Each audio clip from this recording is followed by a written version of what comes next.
Hello friends, today we are discussing about the Bihar special BPSC point of view से it's a very important. ठीक है ना। तो चलिए हम देखते हैं कि क्या क्या है बिहार स्पेशल। ठीक है ना। तो देखिए पहला क्वेश्चन है 1956 में राज्यों के भाषाई आधार पर पुनर्गठन के क्रम में पुरुलिया एवं पूर्णिया जिले के कुछ भाग पश्चिम बंगाल में शामिल किए गए। तो राज्य पुनर्गठन आयोग जो आया था जो 7वें संविधान संशोधन के तहत, तो इसमें क्या हुआ कि राज्यों के बाउंड्री फिर से तय किए गए थे और इसमें पुरुलिया और पूर्णिया जिले के कुछ भाग को दे दिया गया पश्चिम बंगाल में। ठीक है ना। उसी तरह मई 1948 में भी बिहार में कुछ जिले शामिल किए गए थे उड़ीसा के जो सरायकेला और खरसावा जिला है, ठीक है ना, बिहार में सम्मिलित किया गया था। तो इसके ध्यान में रखिएगा। नेक्स्ट है 1936 में, यानी कि 1 अप्रैल 1936 में उड़ीसा बिहार से अलग हो गया था। उसके बाद में 15 नवंबर 2000 को झारखंड भी अलग हो गया। और आप लोगों को पता है कि 12 दिसंबर 1911 को दिल्ली में जब शाही दरबार लगा था तो उसमें बिहार को बंगाल से अलग करने की घोषणा की गई थी। तो उस समय मतलब बिहार यानी कि उड़ीसा सहित और ये आज का झारखंड है, झारखंड सहित तो अलग करने की घोषणा की गई थी। और उसके बाद में फिर 1 अप्रैल 1912 को नया बिहार राज्य अस्तित्व में आया था उस समय। ठीक है ना। तो 1 अप्रैल को विधिवत घोषणा हो गई थी, लेकिन 1 अप्रैल से पहले 22 मार्च को इसकी अधिसूचना जारी हुई थी। ठीक है ना। इसकी अधिसूचना जारी हुई थी यानी कि नोटिफिकेशन निकाला गया था। तो इसलिए 22 मार्च को ही बिहार दिवस मनाया जाता है। पूर्व प्रस्तर योगिन औजारों के अवशेष मुंगेर और नालंदा जिलों से प्राप्त हुए हैं। तो इसको ध्यान रखना है। पूर्व प्रस्तर योगिन औजारों के अवशेष मुंगेर और नालंदा जिलों से प्राप्त हुए हैं। ठीक है। 9 प्रस्तर युग के अवशेष जो है सारण और वैशाली से मिले हैं। ठीक है ना। सारण और वैशाली से मिले हैं। ठीक है ना। नेक्स्ट, ताम प्रस्तर युग के अवशेष सारण, वैशाली, गया और पटना जिलों से प्राप्त हुए हैं। तो यहाँ पे 9 प्रस्तर युग के अवशेष सारण और वैशाली और ताम प्रस्तर युग के अवशेष सारण, वैशाली, गया और पटना। तो इसको ध्यान में रखना है। पूर्व ऐतिहासिक युग के बारे में देखते हैं। मुंगेर, चिरांद, चेचर, सोनपुर एवं मनेर से ताम्र प्रस्तर युगीन वस्तुएं एवं मृदभांड उपलब्ध है। ठीक है ना। तो पूर्व ऐतिहासिक युग से संबंधित जो भी मृदभांड और वस्तुएं हैं यहाँ से मिले हैं। मुंगेर से, चिरांद से, चेचर से, सोनपुर से एवं मनेर से।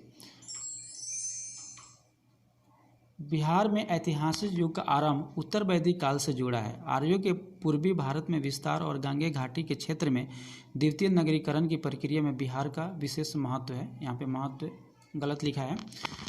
नेक्स्ट देखते हैं। जेपी ने संपूर्ण क्रांति का नारा दिया था। देखिए जब इंदिरा गांधी सत्ता में थी तो उस समय उनको हटाने के लिए, क्योंकि वो काफ़ी ऑटोक्रेटिक हो गई थी, तो क्या हुआ, जेपी ने संपूर्ण क्रांति का नारा दिया था। संपूर्ण क्रांति का नारा दिया था और उस समय काफ़ी सक्सेस हुआ था। ठीक है ना। बिहार में सर्वप्रथम पुर्तगाली आए थे। देखिए जब यूरोपीय जब भारत में आए तो सबसे पहले पुर्तगाली आए थे। उसी तरह अगर भारत में पूछा जाता है सबसे पहले कौन आए तो पुर्तगाली आए। उसी तरह बिहार में भी सबसे पहले पुर्तगाली ही आए थे यूरोपियनों के आगमन के संदर्भ में। ठीक है ना। ऐसा नहीं कि उससे पहले और कोई नहीं आया था। पटना में डच फैक्ट्री की स्थापना 1632 में हुई थी। देखिए 17वीं शताब्दी के मध्य में फ्रांसीसी यात्री एक आया था, इसका नाम है तवेर्निये नाम है। ये जो है ना पटना का वर्णन किया है। क्या लिखता है कि मुगल साम्राज्य का दूसरा सबसे बड़ा नगर। ठीक है ना। पटना को ये मुगल साम्राज्य का सबसे दूसरा बड़ा नगर माना है और उत्तरी भारत का सबसे बड़ा व्यापारिक केंद्र। देखिए कितना इंपॉर्टेंट है कि उस समय भी जो बिहार था कितना समृद्ध था। तो उत्तर भारत का सबसे बड़ा व्यापारिक केंद्र और जो पूरे मुगल साम्राज्य का दूसरा सबसे बड़ा नगर उसको माना था। तवेर्नियर ने ये लिखा था। तो ध्यान रखिएगा तवेर्नियर कौन था, ये फ्रांसीसी यात्री था। ठीक है ना। ये ट्रेवलर था, फ्रांसीसी ट्रेवलर था। ओके। मैनरिक ने पटना की जनसंख्या 2 लाख बताया था। कितना, 2 लाख। अब नेक्स्ट देखते हैं। स्वामी सहजानंद सरस्वती ने 1929 में बिहार किसान सभा की स्थापना की। देखिए बिहार किसान सभा के अनौपचारिक गठन की बात करें तो 1928 में ही इसकी स्थापना हो गई थी। 1928 में ही इसकी स्थापना हो गई थी, लेकिन उसके बाद क्या हुआ कि विधिवत रूप से पूछा जाएगा तो 1929 में हुआ था। देखिए क्या हुआ कि नवंबर 1929 में सोनपुर मेला के अवसर पर एक सभा में प्रांतीय किसान सभा की विधिवत स्थापना हुई और स्वामी सहजानंद इसके प्रथम अध्यक्ष बनाए गए थे। लेकिन उससे भी पहले चलते हैं तो 1922-23 की बात कर लेते हैं। उस समय मुंगेर में किसान सभा का गठन किया गया था और शाह मोहम्मद जुबैर जो है और श्री कृष्ण सिंह के द्वारा इसका गठन किया गया था। ठीक है ना। नेक्स्ट देखते हैं, हुंकार का प्रकाशन स्वामी सहजानंद सरस्वती के द्वारा किया गया था। स्वामी सहजानंद सरस्वती के द्वारा हुंकार का प्रकाशन किया गया था। 1761 ईस्वी में शाह आलम द्वितीय ने बिहार पर तीसरी बार चढ़ाई की। ठीक है ना, कितनी बार? तीसरी बार चढ़ाई की और पराजित हुआ। जॉन लॉ जो था वो बंदी बनाया गया। ये कौन था? ये फ्रांसीसी था। ठीक है ना, इसी के सहयोग से इसने चढ़ाई की थी। इसके पहले भी इसी के सहयोग से चढ़ाई किया था 2 बार, उस समय भी हार गया था। उसके बाद में क्या हुआ कि शाह आलम ने अंग्रेजों का संरक्षण स्वीकार किया, तो जब इसमें हार गया तो उसके बाद इसको बंदी बना लिया गया। ठीक है ना, ये फ्रांसीसी जॉन लॉ को बंदी बना लिया गया और शाह आलम द्वितीय को ने अंग्रेजों का संरक्षण स्वीकार किया था। उसके बाद आते हैं 1761 ईस्वी में पटना में अंग्रेजों के सहयोग से ही शाह आलम द्वितीय का विधिवत राज्याभिषेक हुआ। ठीक है ना, इसका राज्याभिषेक पटना में किया गया था। ठीक है ना, बंगाल का तत्कालीन जो उस समय नवाब था मीर कासिम, ठीक है ना, मीर कासिम उसके दरबार में आया हुआ था। ठीक है ना। उसके बाद में देखते हैं 1770 ईस्वी में नोनिया जाति का अंग्रेजों से टकराव हुआ। ये पूरा ट होगा, टकराव हुआ। यह लोग सोरा बनाने का कार्य करते थे। नोनिया जाति जो है ना सोरा बनाने का काम करते थे और इस तरह से अंग्रेज लोग उनका काफ़ी शोषण करते थे, तो उनका टकराव हुआ था। नोनिया जाति का आप लोग पता ही होगा। ठीक है ना, तो इस तरह से। और सोरा, देखिए सोरा का क्या पता, सोरा का जो यूज होता था उस समय बारूद बनाने में यूज होता था। बहावी आंदोलन से प्रेरित बंगाल का जो फरियाजी आंदोलन था और इसके नेता हाजी शरीयतुल्लाह थे। तो बहावी आंदोलन जो है इसका मुख्य केंद्र कहाँ पे था? तो इसका मुख्य केंद्र पटना में था। इसका प्रमुख केंद्र पटना में था बहावी आंदोलन का। ठीक है, वहावी आंदोलन के अनुयायी अपने आप को अहले हदीस कहते थे। ठीक है ना, अहले हदीस कहते हैं वहावी आंदोलन के अनुयायी। 12 जून 1857 को देवघर जिला में एक गांव है रोहिणी में सैनिकों के विद्रोह के साथ संघर्ष आरंभ हुआ। ठीक है ना, तो 1857 का जो संघर्ष बिहार में 12 जून 1857 को स्टार्ट हुआ था देवघर जिला से। लेकिन ये आजकल ये कहाँ पे है? अभी झारखंड में है। ठीक है ना, तो अगर बिहार में अभी पूछा जाए तो बिहार में 3 जुलाई 1857 से स्टार्ट हुआ था। पटना में अंग्रेजों के विरुद्ध संघर्ष आरंभ हुआ। इसका नेतृत्व कौन किया था? गुरहट्टा मोहल्ला के एक निवासी थे और वो पुस्तक बेचने का काम करते थे। इनका नाम था पीर अली। ठीक है ना, पीर अली ने इसकी शुरुआत की थी। और उसी समय बिहार में अफीम व्यापार का एक एजेंट था लॉयल। ठीक है ना, इसने दमन करने का प्रयास किया लेकिन असफल रहा और मारा गया। ठीक है ना, सफल रहा और मारा गया। लेकिन बाद में टेलर साहब ने, ठीक है ना, वहाँ के कमिश्नर से टेलर इसका दमन कर दिया। और टेलर ने देखिए अपनी पुस्तक में लिखा है और उनका पुस्तक का नाम था आवर क्राइसिस। ठीक है ना, आवर क्राइसिस में उन्होंने पीर अली के बारे में वर्णन किया और उसके मतलब साहस की प्रशंसा की है, अदम्य साहस की प्रशंसा की है। ठीक है ना। बाबाजी ठाकुरदास ने पटना में 1906-07 में रामकृष्ण सोसाइटी की स्थापना की और एक समाचार पत्र द मदरलैंड का प्रकाशन किया था। ठीक है ना, समाचार पत्र कौन सा था? द मदरलैंड का प्रकाशन किया था और रामकृष्ण सोसाइटी की स्थापना की थी। Very important. 1908 में आप लोगों को पता ही होगा खुदीराम बोस एवं प्रफुल्ल चाकी नामक 2 युवक ने मुजफ्फरपुर के जिला जज D.H. किंग्सफोर्ड की गाड़ी पर बम फेंका था।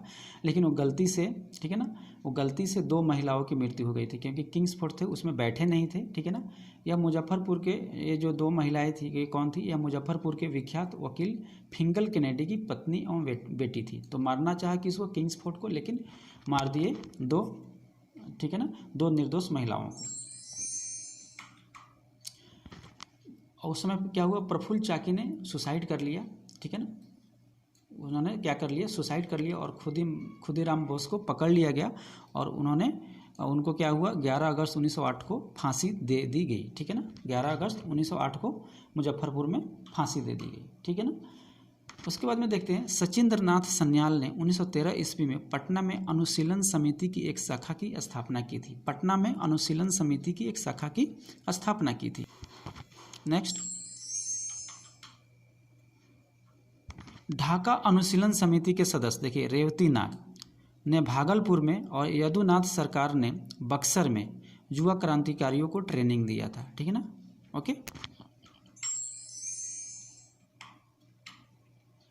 भूपेंद्र नाथ दत्त ने पटना में भवानी मंदिर क्रांतिकारी संस्था की स्थापना की। तो पटना में भवानी मंदिर क्रांतिकारी संस्था की स्थापना किसने की थी, तो भूपेंद्र नाथ दत्त ने। किसने की थी, भूपेंद्र नाथ दत्त ने पटना में भवानी मंदिर क्रांतिकारी संस्था की स्थापना की थी। ओके, 1906 में सचिंद्र नाथ सिन्हा एवं महेश नारायण द्वारा पृथक बिहार के समर्थन में एक पुस्तिका प्रस्तुत की गई थी। देखिए हुआ क्या था, 1904 में सच्चिदानंद सिन्हा का एक लेख प्रकाशित हुआ था, the partition of the lower provinces and alternative proposal, ठीक है ना। ये प्रकाशित हुआ था हिंदुस्तान रिव्यू में। इसी शीर्षक का दूसरा लेख 1905 में महेश नारायण ने भी प्रकाशित किया था। तो पहले सच्चिदानंद सिन्हा ने प्रकाशित किया 1906 में और 1904 में, और 1905 में महेश नारायण ने सेम शीर्षक the partition of the lower provinces and alternative proposal से किया था। और दोनों को मिलाकर के फिर एक पम्फलेट बनाया गया, एक पुस्तिका बनाया गया, और इसमें बिहार विभाजन के समर्थन में इस पुस्तिका को प्रस्तुत की गई थी, ठीक है ना। नेक्स्ट देखते हैं 1908 इसमें बिहार प्रादेशिक सम्मेलन का पहला अधिवेशन कहाँ पे हुआ था, पटना में हुआ था। बिहार प्रादेशिक सम्मेलन का पहला अधिवेशन पटना में हुआ था। इस अधिवेशन में मोहम्मद फखरुद्दीन ने बिहार को बंगाल से पृथक एक नए प्रांत के रूप में संगठित करने का प्रस्ताव रखा, जिसे सर्वसम्मति से स्वीकार कर लिया गया, ठीक है ना। तो देखिए क्या हुआ था, 19वीं शताब्दी के लगभग अंत में और 20वीं शताब्दी के शुरुआत में, ठीक है ना, बिहार को बंगाल से अलग करने का मांग हर स्टेज पे उठाया गया, और इसमें महेश नारायण और सच्चिदानंद सिन्हा ने एक अहम रोल प्ले किया था, ठीक है ना।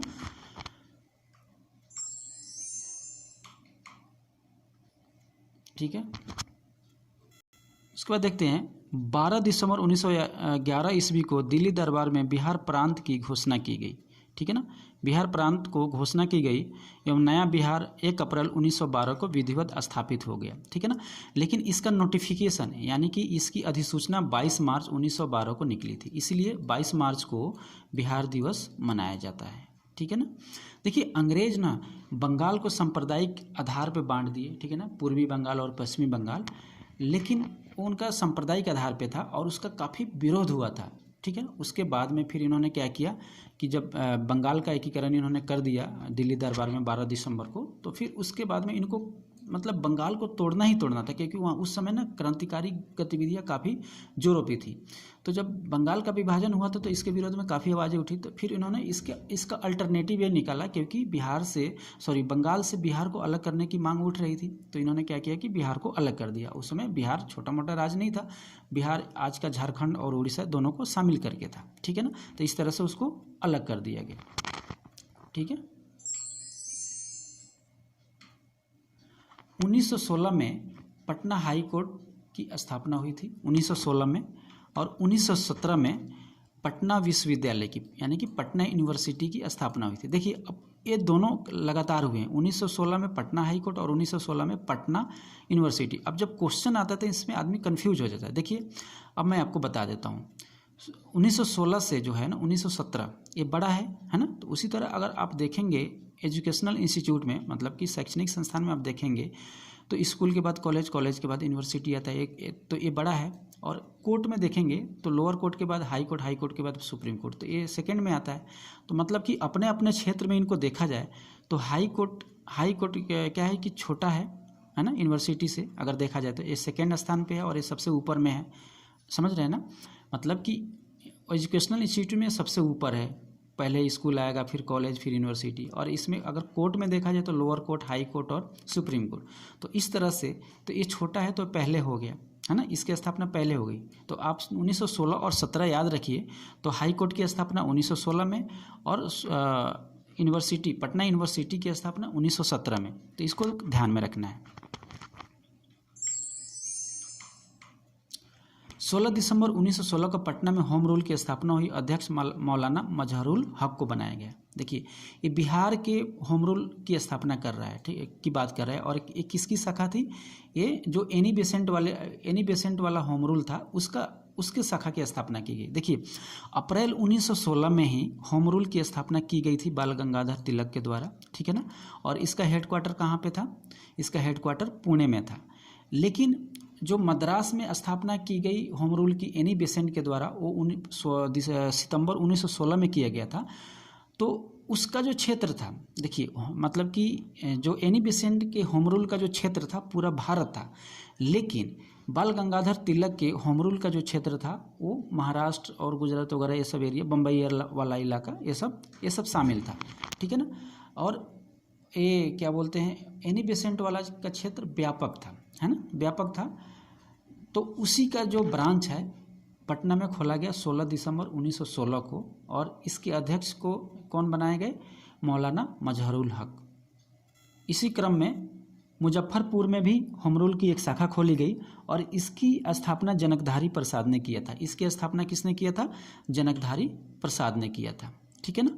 अब देखते हैं, देखिए जब चंपारण सत्याग्रह हुआ था 1917 में, तो उस समय बिहार के उपराज्यपाल कौन थे? तो लेफ्टिनेंट गवर्नर एडवर्ड जेनर थे। लेफ्टिनेंट गवर्नर एडवर्ड जेनर थे, ठीक है। जून 1919 में मधुबनी जिला के किसानों को दरभंगा राज के विरुद्ध आंदोलन के लिए स्वामी विद्यानंद ने संगठित किया था। तो देखिए, स्वामी विद्यानंद जो थे ना, ये भी किसान नेता थे, ठीक है ना। तो जब 1917 का सत्याग्रह आंदोलन हुआ चंपारण में, तो उसी से प्रेरणा लेकर के इन्होंने वहाँ भी किसान आंदोलन किया दरभंगा राज के विरुद्ध में, ठीक है। लेकिन ये ज़्यादा प्रभावी नहीं रहा था। नंगा हड़ताल छपरा जेल में हुआ था। कहाँ पे? नंगा जेल, छपरा हड़ताल में। उसी तरह लोटा विद्रोह कहाँ पे हुआ था? वो मुजफ्फरपुर के जेल में हुआ था। पटना युवक संघ की स्थापना 1927 में मणिन्द्र नाथ के नेतृत्व में हुई थी। पटना युवक संघ की स्थापना 1927 में मणिन्द्र नाथ के नेतृत्व में हुई थी। किसके नेतृत्व में? मणिन्द्र नाथ के नेतृत्व में। 1938 में अब्दुल कयूम अंसारी ने मेमिन कांग्रेस की स्थापना की थी। मेमिन कांग्रेस, ठीक है ना, मेमिन कांग्रेस, ओके, मेमिन कांग्रेस। 1938 में आदिवासी महासभा का गठन हुआ था। अध्यक्ष थियोडोर सोरेन थे। और झारखंड, यही चल करके आगे झारखंड, बिहार से झारखंड को अलग करने में काफ़ी अच्छा भूमिका निभाया था। बिहार में प्रथम भारतीय गवर्नर जो थे सत्येंद्र प्रसन्न सिन्हा थे, सत्येंद्र प्रसन्न सिन्हा। और लास्ट है 1931 में गंगाचरण सिन्हा, राम वृक्ष बेनीपुरी और रामानंद मिश्रा आदि ने बिहार सोशलिस्ट पार्टी नामक एक संगठन स्थापित किया था। तो बिहार सोशलिस्ट पार्टी से किसका संबंध रहा है? तो गंगाचरण सिन्हा, राम वृक्ष बेनीपुरी और रामानंद मिश्रा। तो आज हम 40 क्वेश्चन ही रहने देते हैं। अगर आप लोगों को अच्छा लगा तो प्लीज़ कमेंट कीजिए, तो फिर हम और भी सीरीज इसका लेकर के आएंगे। और 2-3 वीडियो में बिहार स्पेशल का सीरीज खत्म हो जाएगा और इससे क्वेश्चन आना ही आना है, ठीक है। Thanks for watching. Please like, share and subscribe the channel. Thank you.